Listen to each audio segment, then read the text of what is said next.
nadorcity.com. De la commission mixte permanente, parce qu'il y a des accords entre la Wallonie, Bruxelles et le Maroc. La commission mixte permanente se termine fin 2014, et donc on est là pour envisager la future CMP qui aura lieu, qui couvrira la période 2015-2017. Donc on fait une évaluation des projets en cours et on évalue ce qu'il y a encore à faire et puis voir quelles sont les nouvelles opportunités, ce que souhaite le Maroc, ce que nous souhaitons soutenir. Alors on se concentre évidemment sur tout ce qui est l'entrepreneuriat féminin.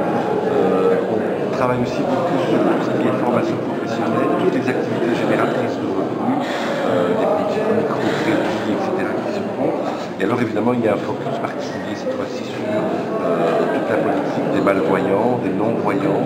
Et nous sommes accompagnés d'une association qui œuvre en Belgique. Et l'idée c'est de tisser des liens entre les associations qui sont actives en Wallonie et à Bruxelles et avec les associations qui sont actives au Maroc. En tout cas, on a fait une mission particulièrement riche en contacts. Il y a beaucoup de demandes qui ont été formulées de la part de nos partenaires marocains. Donc, il faut qu'on évalue évidemment, après notre retour en Belgique, quelles sont les possibilités de faire de nouvelles conventions sur de nouveaux projets et définir ensemble de nouvelles priorités. Et Monsieur le ministre, pour le côté social au Maroc, comment vous trouvez-vous, puisque vous êtes d'origine marocaine et vous suivez l'association du Maroc, comment vous trouvez le... Bon, il y a évidemment toujours beaucoup à faire, mais on a vu qu'il y a beaucoup d'actions qui sont faites. Évidemment, on ne rencontre jamais, on ne répond jamais à l'ensemble des besoins, mais ça c'est nulle part ailleurs, les besoins sont évidemment immenses. Mais de manière générale, je trouve qu'il y a une vraie sensibilisation aux questions sociales, notamment les personnes à mobilité réduite, les personnes déficientes visuelles, aussi toute la question des femmes. On voit qu'il y a beaucoup de choses qui se font. On travaille aussi, j'ai rencontré la ministre de l'Action sociale sur tout ce qui est les violences faites aux femmes. J'ai inauguré un refuge secret pour femmes battues en Belgique. Je leur ai fait part de l'expérience qui est là en Belgique sur ce domaine, c'est dans le cadre de la matière.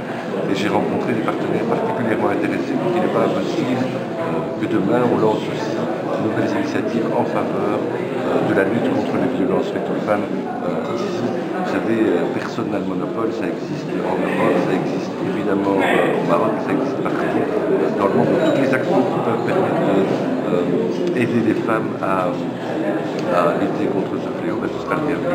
Donc de manière générale, je trouve qu'il y a beaucoup d'actions.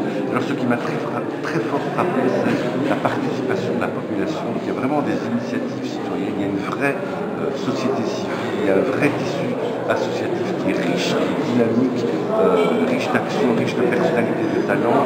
Et donc je n'ai cessé de répéter qu'il faut aussi, mais c'est ce qui se fait pour le moment, on s'appuie sur la société civile parce qu'il y a un dynamisme et un foisonnement d'associations qui est remarquable ici au Maroc. Et donc j'ai aussi envie de créer des partenariats entre associations, à la fois des associations qui œuvrent en Wallonie et à Bruxelles, des associations qui sont actives ici au Maroc, avec évidemment une touche particulière sur l'oriental, puisqu'il y a beaucoup de choses qui se font sur l'oriental.